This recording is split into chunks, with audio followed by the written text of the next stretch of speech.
ቅርብ ጊዜ አናውንስ አድርገን ነበረ የዩኒቨርሲቲ ኢንትራንስ ኤግዛም ግንቦት ላይ እንደሚሆን ማለት ነው። ነገር ግን ለትምህርት ጥራት ምክንያት በማድረግ ትምህርት ሚኒስቴር ባወጣው መግለጫ ከፍተኛ ተቋማት ማለትም ዩኒቨርሲቲ ላይ ያሉ ተማሪዎች ቀደም ብሎ የሚፈተኑ ከሆነ የትምህርት ኳሊቲ ላይ ተጽዕኖ ስለሚያሳድር በዛ ጊዜ በምርጫው ጊዜ ወጥተው መርጠው ወደ ግቢ ተመልሰው ያ ማለት ከምርጫ በኋላ ነው ማለት በፊት በተያዘው ቀን ልትፈተኑ ትችላላችሁ የሚል ድምዳሜ ላይ ደርሰናል። ያ ማለት ሰኔ ውስጥ ልትፈተኑ ትችላላችሁ ማለት ነው። እንደሰማችሁት ዘሰክሬት ቤተሰቦች ከዚህ በፊት ባሳወቁት መረጃቸው ላይ ግንቦት 3 የተያዘ ቦታ አለ ብለው ነበረ። እናም ካሁን ከወጣው መግለጫ በኋላ ማለትም ለከፍተኛ ትምህርት ተቋማት ከወጣው መግለጫ በኋላ እንደተቀየረ እየተናገሩ ነው የሚገኙት ማለት ነው። የዘሰክሬት ቤተሰቦች ደግሞ እንደሚታወቀው በጣም ከፍተኛ ፎሎወርስ እና በጣም ታዋቂ የሆነ ቻናል ነው ያላቸው እና ውሸት ሊናገሩ አይችሉም። ማለትም እነሱ ከትምህርት ሚኒስቴር አቅራቢያ ስለሚገኙ ስፔሲፊክ ቀኑን ሊናገሩ አልፈለጉም። ነገር ግን በሰኔ ውስጥ እንደሚደረግ እያሳወቁ ነው የሚገኙት ማለት ነው። እና እኔም በዚህ ሀሳብ ላይ ምልከታዬን አስቀምጥላችኋለሁ ማለት ነው። ቪዲዮን እስከ መጨረሻው ድረስ መከታተላችሁን አትርሱ። ለዚህ የዩቲዩብ ቻናል አዲስ ከሆናችሁ ላይክ እና ሰብስክራይብ አድርጉ። ነባር ከሆናችሁ ላይክ እያደረጋችሁ ብዙ ተማሪዎች ጋር እንዲደረስ አድርጉልኝ እና ስትጀምሩ ላይክ እያደረጋችሁ ብትጀምሩ በጣም ደስ ይለኛል። እና ፕሊስ አንድ ቆም ብላችሁ ላይክ አድርጉና ጀምሩልኝ።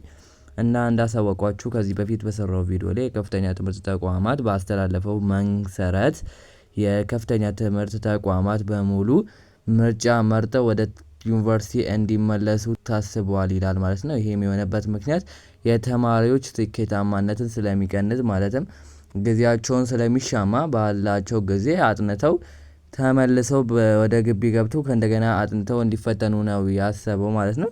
ማለትም እናንተም ከነሱ በኋላ ስለምትፈተኑ አንዳንድ ተማሪዎች አላችሁ እኛ በትምህርት ቤታችን ነው የምንፈተነው እያላችሁ ነው። በእነዚህ 3 አመታት ውስጥ እየተፈተኑ ያሉ ተማሪዎች ሁሉም የ12ኛ ክፍል ተማሪዎች በየአቅራቢያቸው ከሚገኙ ዩኒቨርሲቲዎች እየሄዱ ነው የሚፈተኑት እንጂ በትምህርት ቤታችሁ ልትፈተኑ አትችሉም። እና ቅሬታ ለማቅረብ ኮሜንት ላይ የምትቸኩሉ ተማሪዎች አላችሁ። እንዲህ ብላችሁ አሁን አንዳንድ ተማሪዎች ለመሳደብ ትቾክላላችሁ። ነገር ግን እኔ ትክክለኛ ሀሳብ ነው እያስቀመጥኩላችሁ ያለሁት። ካልተመቻችሁ ቪዲዮዬ መውጣት ትችላላችሁ እንጂ ያልተገባ ነገር ባትናገሩ ደስ ይለኛል። ምክንያቱም በትክክለኛ መረጃ ላይ ሀሰተኛ መረጃ እያላችሁ ስትናገሩ በጣም ነው የሚያስጠላው ማለት ነው። እና ከዚህ በኋላ ስትናገሩ አስተያየት ካላችሁ ከነ ምክንያታችሁ ብታስቀምጡ አንዳንድ ጊዜ ይሄ ተመራጭ ይሆናል። እንደተባለው የዩኒቨርሲቲ ተማሪዎች እነሱ ተፈትነው ሲወጡ ብቻ ነው እናንተ ወደ ዩኒቨርሲቲ ገብታችሁ ልትፈተኑ የምትችሉት ማለት ነው።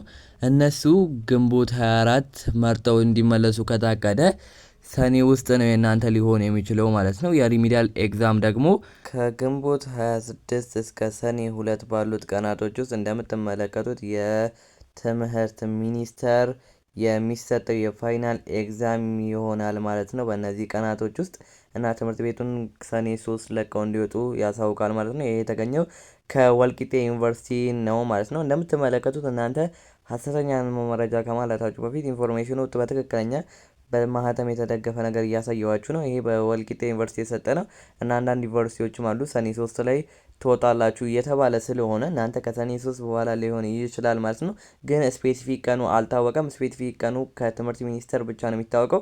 ታወቅ ድረስ እናንተ መዘጋጀት ትችላላችሁ። እናም ስለዚህ እናንተ ይሄንን ታሳቢ አድርጋችሁ ለእናንተም ጊዜ ተጨምሮላችኋል። ለእናንተም አሪፍ ይመስለኛል።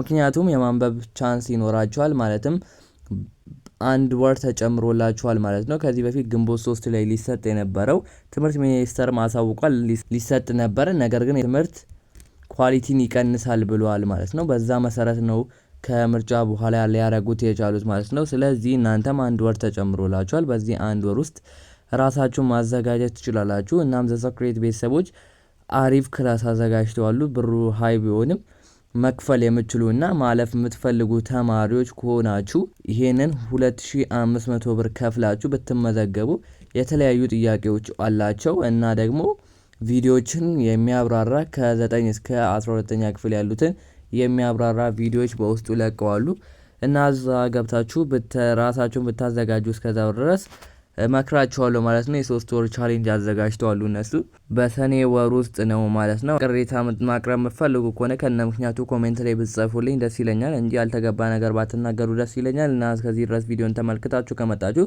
ወዳችሁታል ማለት ነው እና ላይክ እና ሰብስክራይብ ማድረጋችሁን አትርሱ። ለብዙ ተማሪዎች ጋር እንዲደረስ ሼር አድርጉልኝ እና በቀጣይ በአሪፍ ቪዲዮ እስክመለስ ድረስ ይመቻችሁ።